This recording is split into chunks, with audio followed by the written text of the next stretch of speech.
In fact আমার ছবিগুলোকে যেভাবে বিকৃত করা হচ্ছে, মানে নিজের সুন্দর শালীন ছবিগুলোকে অশ্লীলভাবে উপস্থাপনা করার জন্য এবার মুখ খুললেন ঢালিউড কুইন অপু বিশ্বাস।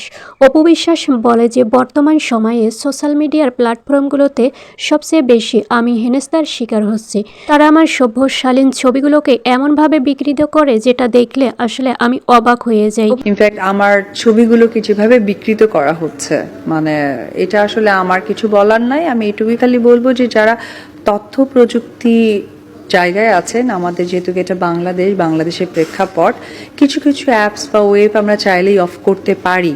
হ্যাঁ, সো আমার মনে হয় যে এই দিকটা যদি সংস্কারের একটা পার্ট হয়, তাহলে আমার মনে হয় আমাদেরও তো পরিবার আছে, ফ্যামিলি আছে। অপু বিশ্বাস আরও বলেন, যারা আইসিটি মন্ত্রণালয়ের প্রধান দায়িত্বে আছেন তারা চাইলেই কিন্তু এই অ্যাপসগুলো বন্ধ করে দিতে পারে, কারণ আমরাও তো মানুষ, আমাদেরও পরিবার আছে। দর্শক, অপু বিশ্বাসের এই কথাগুলোর সাথে আপনি যদি একমত হয়ে থাকেন তাহলে অবশ্যই তা কমেন্টে জানিয়ে দিতে পারেন।